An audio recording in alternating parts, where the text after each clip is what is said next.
vamos a hablar de los Tarquinium Sanitatis y su influencia en la Orden del Temple. Vemos en la parte superior 3 imágenes, una de uno de Sigillum Templi, ¿no? El más conocido de todos. En el centro, esos libros llamados Tarquinium Sanitatis, y a la derecha un refectorio, un lugar donde es el comedor, ¿no? El refectorio es donde comen los monjes. Este particularmente es en Santa María del Paular, en la Comunidad de Madrid. La medicina. Vamos a hablar de la medicina como eje principal de los tratados medicinales, que probablemente sea la disciplina que aporte más luz sobre los comportamientos sociales y culturales de una época a partir de la transmisión de sus conocimientos. Si hay algo que es transmitible perfectamente son los conocimientos médicos y van de una cultura hacia otra, porque principalmente indaga en la causa de una enfermedad, aporta el nombre, el género, la condición social y la edad, y establece un diagnóstico y unas pautas que seguir a continuación en relación a un enfermo y su entorno, al mismo tiempo que nos ofrece información sobre los hábitos alimenticios, la higiene como prevención de la enfermedad, los comportamientos sexuales, etc. Su estudio, evidentemente, supone una buena forma de conocer la sociedad medieval a través de la medicina y de todo cómo enfocan las enfermedades, cómo enfocan el estilo de vida, el way of life, ¿no? de la gran población, sobre todo en la Europa medieval, ¿no? y particularmente en la península ibérica. La dietética medieval. Cuando observamos normalmente la dietética moderna de esta dieta mediterránea, del siglo XXI, siglo XX, siglo XXI, toda esta dieta mediterránea, no nos damos cuenta de que tiene un milenio de antigüedad. Entonces dices, bueno, vamos a ver, ¿por qué? ¿Por qué es esto? Entonces parece derivado de estos Tarquinium Sanitatis, en donde se esconden unas tablas que versan sobre salud, gastronomía, agricultura y bienestar en plena Edad Media, conceptos que se trabajan a fondo y se regulan de maneras diversas. La población se rige por estos tratados muy visuales en libros iluminados. Iluminados son que están dibujados con cargados de imágenes que nos muestran la manera de vivir saludablemente. Curiosamente, luego, las incipientes órdenes monástico-militares, esto nos lleva aún más allá, añadiendo a sus respectivas reglas artículos que adecúan la alimentación y la sanidad a sus reglamentos internos, que luego veremos en la regla del Temple, una regla en la que tiene 72 capítulos, 8 de ellos están dedicados a la alimentación o a la higiene, o en definitivas cuentas a los Tarquinium Sanitatis. ¿Dónde nacen los Tarquinium? Pues vemos que Bagdad, toda esta zona, Damasco, toda esta zona, eje principal del Islam, lo que hablabas tú antes, además justo entre la zona de expansión territorial junto con la zona de expansión cultural, va viajando por los Omeya hacia Al-Ándalus.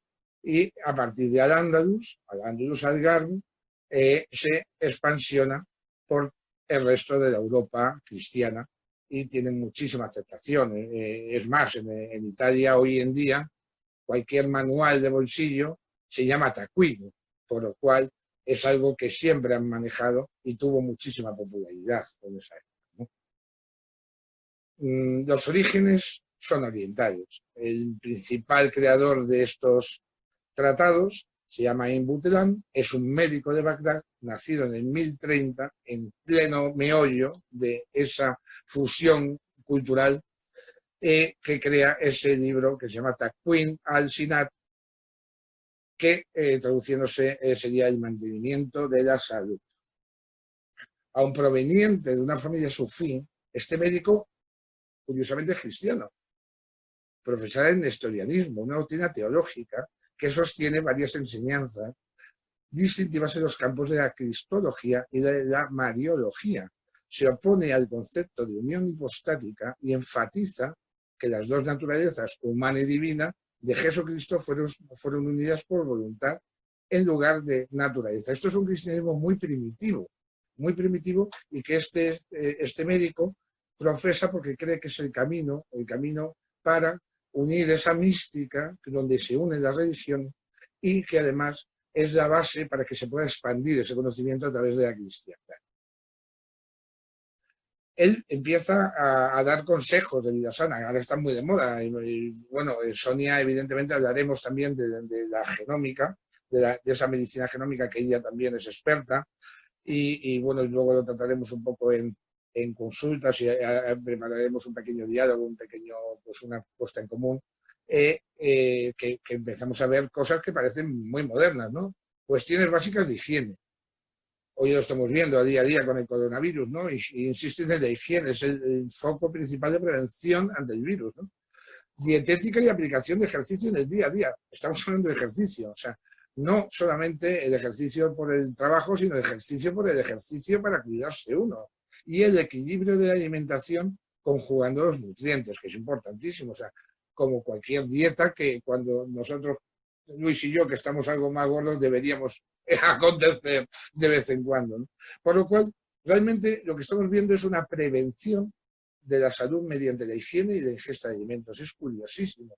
Hablamos de prevención de salud. O sea, no el mundo medieval es tan oscuro como parece, sino que es mucho más moderno de lo que nosotros imaginábamos, ¿no? Vamos a ver esto es una ficha de un taquinum y habla de diferentes aspectos. En este caso he cogido tres, vamos a explicar tres para que veamos diferentes aspectos de estos manuales, ¿no? El primero de estos, pues me parece muy curioso, sobre el bienestar de la ropa de lana. Dice, ropa de lana, vestir lánea, naturaleza cálida y seca, es evidente. Óptimo, el tipo delgado de Flandes, una buena lana de gran calidad. La utilidad protege el cuerpo del frío y mantiene el calor. Peligros, causa irritación de la piel. ¿Y cómo solucionar esos peligros? Neutralizamos esos peligros con una ropa interior de lino, fina, para que no nos pique esa lana, que ya sabemos todos que esos jerseys de lana auténtica pican un poco, ¿no? Es curioso, ¿no? Estos tratados son muy esquemáticos, siempre con esas ilustraciones tan preciosas, ¿no? Pero que además dan una información, una sinopsis de cada situación que quieren mostrar, ¿no? El siguiente, pues vamos a hablar de un ingrediente, el azúcar, Sacarium sp, naturaleza cálida en el primer grado, húmeda en el segundo. Óptimo, el aitícobo blanco claro. Utilidad, purifica el cuerpo, es bueno para el pecho, los riñones y la vejiga. Peligros, causa sed y mueve humores vidriosos. Hablaremos después de los humores por esa tradición greco-islámica de la medicina, que es muy importante, y eso luego lo veremos también con Sonia, porque es una base principal de esta medicina genómica, ¿no? En neutralización perdón, de esos peligros, pues con granadas agrias, evidentemente el agrio contrarresta el dulce, y los efectos que produce sangre, que no es mala, es bueno para todos los temperamentos. Ahora hablaremos de esos temperamentos, es muy curioso, y a todas las edades, en todas las estaciones y regiones. Y ahora vamos a hablar un poco de los tratamientos y estos pequeños prospectos farmacéuticos que hoy en día están tan de moda. En cualquier caja de pastillas que vayamos a tomar recomiendan que leamos el prospecto, pues aquí exactamente igual, ¿no? El fruto de la mandrágora oficial. Naturaleza, frío en el tercer grado, seco en el segundo. Óptima la variedad, altamente fragante. Utilidad, olerlo ayuda a aliviar los olores de cabeza y el insomnio. Difundirlo en la piel funciona contra la elefantiasis y las infecciones negras. Peligros, estupefacta los sentidos, es una especie de opiáceo, ¿no? Neutralización de los peligros con los frutos de la hiedra. Efectos, no es comestible, es bueno para temperamentos cálidos, para los jóvenes en verano y las regiones del sur. Vamos después de estas curiosidades, que me parece, pues, que estoy leyendo un libro actual, ¿no? Un libro del siglo XI. Vamos a hacer la diferencia entre esos pensamientos, ¿no? En resumen, el pensamiento greco-árabe tiene su ejemplo más concreto en el canon de Abu Khalid al-Husayn ibn Sina, Avicena, un médico famosísimo que además vivió en Murcia. Esta obra abarca todos los aspectos de la medicina, pero la impronta árabe de la medicina de Al-Ándalus se descubre definitivamente en la obra de Ibn Rushd Averroes, 1126 a 1198, y su Kibarat Kuriyat Alti, libro de las generalidades de la medicina.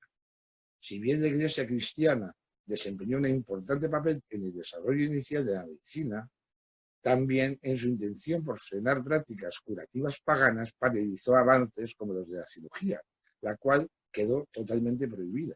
Asimismo, el abandono de la higiene es patente. La higiene en el mundo árabe ya por precepto religioso tienen que lavarse por lo menos 5 veces al día antes de hacer cada oración, higienizar su cuerpo, purificar su cuerpo. En el tema cristiano, la purificación se hace simplemente entrando en una iglesia y dándote un poco de agua bendita a la entrada de la misma. La diferencia es patente, ¿no? Entonces hay un cruce importante de pensamientos que choca con el poder cultural de Al-Ándalus en esos califatos importantes como Córdoba, y luego pues también reino como Murcia o Granada, se producen muy habitualmente esa higiene, pero en los reinos cristianos es más, pues, más inusual. Entonces, esos taquinum son muy importantes porque el mundo cristiano ve que todo la higiene es prevención de enfermedades, lavar los alimentos también, etc.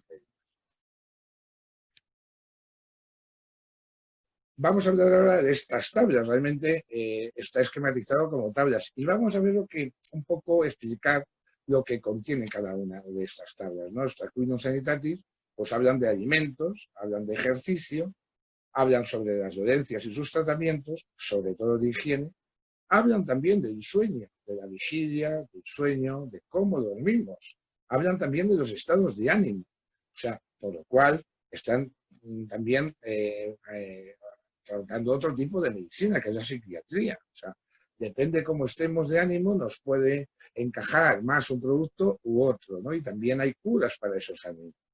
También de las estaciones, no es lo mismo en regiones, en países del norte con menos luz y países del sur con mayor luz, los tratamientos son diferentes. Las estaciones del año determinan también, ¿no? En invierno, en verano, se comen unos ingredientes, en verano se comen otros, se equilibran más las dietas cuando hace más temperatura y demás. Habla también de la calidad del aire y de la calidad del agua, también de la farmacia, los ingredientes químicos, conforma también tratados alquímicos completos. Sabemos que la alquimia, el nombre mismo es alquimia, proviene del árabe y significa tierra negra, como los fangos esos del Nilo, que cuando eran inundados, esos fangos negros producían una cantidad de vergel, ¿no? Por lo cual, esa ciencia de la química que se basa en la alquimia, para mí la alquimia es mucho más que la química, pues luego derivan en la que son las fórmulas magistrales farmacéuticas. Hablan también de los tratamientos con plantas, esos tratamientos medicinales con plantas. Hoy en día, en cualquier cultura que quiera tener una medicina alternativa que además cure y sane por las plantas, es muy adecuado. Lo vemos también que esos herbarios están totalmente catalogados y además no solamente eso, sino que esas hierbas que son muy curativas, también venenos, por supuesto, nos hacen muy, muy bien y que luego también derivan en bebidas espirituosas que ya explicaremos en otro momento. Son fermentaciones de las hierbas y no solamente los herbarios de per se, sino para luego fabricar los vinos, para después pues, crear tratados intensos sobre esos nutrientes que nos proporcionan las plantas. Luego hablaremos también de los humores. Esto viene muy de la medicina hipocrática, clásica Grecia, y que determinan mucho la manera de reaccionar hacia esos humores a través de los taquines.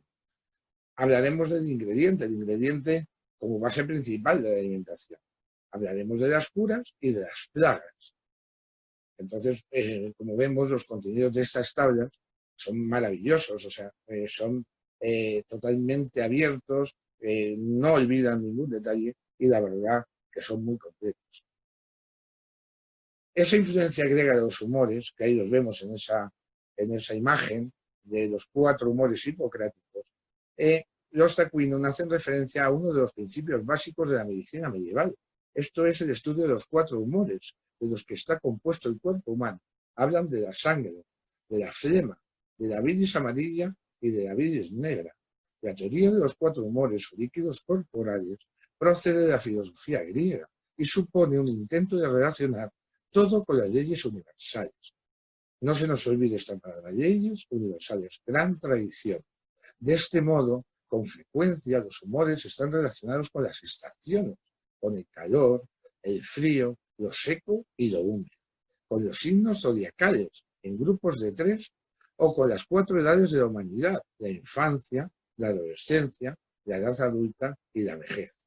Todo esto, que luego hablaremos, es una base fundamental también de medicinas modernas, que están basadas también en este tipo de medicinas muy tradicionales, pero que observan la medicina, valga la redundancia, desde otros puntos de vista, ¿no?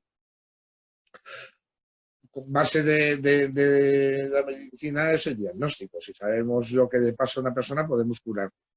Mantener inalterables estos elementos que conforman el diagnóstico médico es esencial para el bienestar de una persona.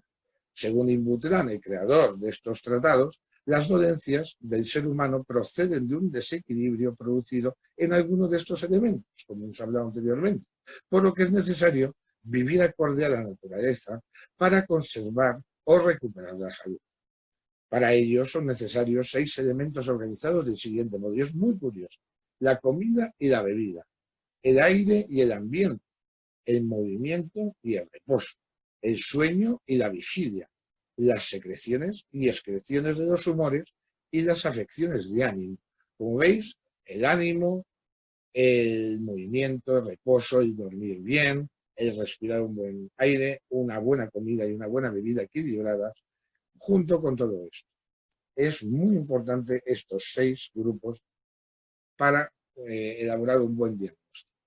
Vamos a empezar con las conclusiones, y la importancia de estos taquinum pues se valora muchas veces en el mundo moderno, pues a partir de esas novedades que introduce la pintura, y pocas veces para destacar sus aportaciones en el mundo de la ciencia, concretamente en la historia de la medicina, la botánica o la zoología, entre otras disciplinas. Las fuentes literarias confirman el interés por la dieta y las costumbres a partir del siglo XIII, y en este sentido, esos textos son un elemento indispensable a la hora de estudiar no solamente la dieta medieval, sino la indumentaria y los materiales para su confección, la agricultura e incluso aspectos de la arquitectura.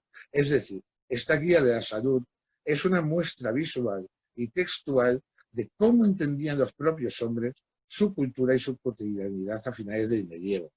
Como vemos en la imagen de la izquierda, se habla del sueño, se habla de vigilia y también incluso del sexo, que también cura. El sexo es salud, ¿no?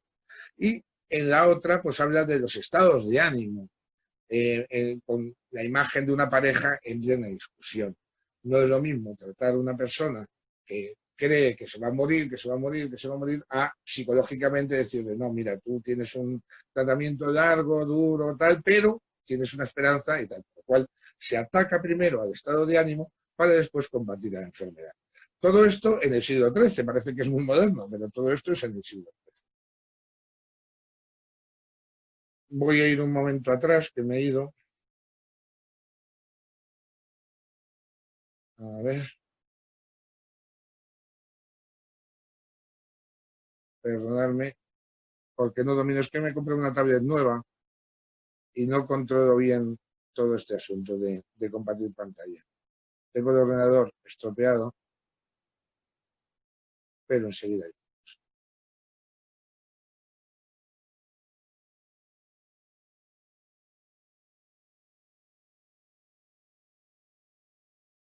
Ahí está. Bueno, esto es importante porque me gustaría detenerme aquí un segundito por la gran enciclopedia de la salud versus el taquillo.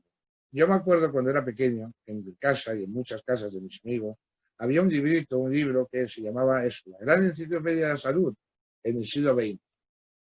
Y pues tenía un tratado pues de un poco de pues cómo funcionaban las vacunas, qué eran, cómo se sabía el sexo de los niños, con la prueba de la rana antiguamente, un poco lo que era el ejercicio, la dieta y tal.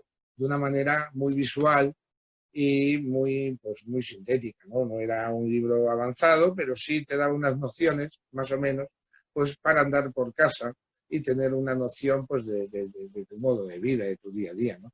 Bueno, pues como hemos visto, esto hace ya 700, 800 años, estos Aquinos son esa enciclopedia médica ilustrada de gran aportación a la medicina en los siglos bajo medievales, pues proporcionaban una imagen real de los usos y costumbres que debían ser comunes para lograr una higiene y por ende una buena salud. El carácter didáctico de la combinación de texto e imagen contribuye a que el lector, espectador, aprenda a cuidarse y su amplia difusión permite al mismo tiempo hablar de Taquinum Sanitatis como un verdadero ejemplo de una medicina práctica y preventiva que sitúa en plena Edad Media los conocimientos de la medicina clásica y su asimilación y elaboración árabe con el aporte cristiano de Inglaterra.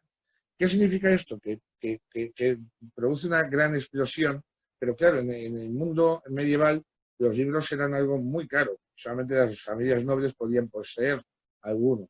Entonces, la verdad que eran libros muy cotizados, siempre estaban en esas abadías para su copia, pero no realmente hay una explosión de la difusión de todos estos tratados, aunque son muy anteriores, como hemos visto, se versan desde el siglo XII, y tienen su pleno esplendor entre los siglos XIII y XIV en plena vigencia del Temple, pero, sin embargo, lo que pasa es que no se difunden a todos los hogares nada más que cuando se inventa la imprenta. Y a través de la imprenta ya saben que los primeros libros que se imprimieron fueron la Biblia, pero los segundos estoy seguro que fueron estos, porque tuvieron una gran difusión y aceptación y bajaron sensiblemente su precio, por lo cual podían estar en casi cualquier hogar, ¿no?, de Europa.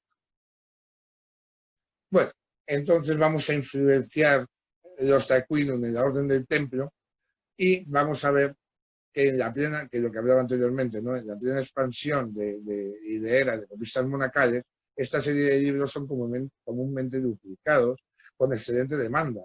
En abadías como Silos, Liébana, Poblet, Santes Creus o Tomar, son libros habituales que conforman parte de las bibliotecas de esos lugares. Por supuesto, esto tiene mucha importancia para la divulgación de este conocimiento y el posterior añadido de mucho de su contenido en las reglas benedictinas y cistercienses, pasando posteriormente a las reglas de órdenes más evolucionadas, como son las monástico-militares en sus posteriores reglamentos. Órdenes como la del Temple asignan en sus capítulos iniciales una serie de parámetros a seguir en cuanto a la alimentación y dieta deban proceder para sus miembros profesos, y esto es de obligado cumplimiento, porque es una regla a cumplir. Es curioso que se dé extrema importancia a estos asuntos, diferenciando además dichas dietas para tiempos de paz o en tiempos de guerra. Se sobreentiende que la logística de batalla es diferente de las diferentes encomiendas, si se guerrea o no. Y ya hablaremos y extenderemos en la logística de batalla cristiana versus la logística de batalla árabe, y veremos por qué los árabes se expandieron más rápido que los cristianos, principalmente por la logística y porque fueron los creadores de los Taquín. Se reflejan en ellas días y horas de ayuno, en estas reglas monacales y del temple precisamente. Asimismo, sus elaboraciones culinarias, y se da importancia al ingrediente y a su tratamiento.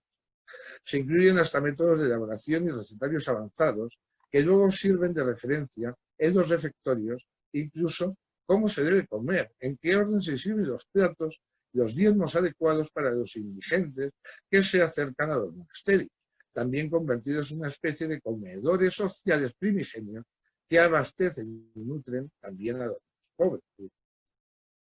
La influencia de la regla templaria. Yo voy a comentar 6.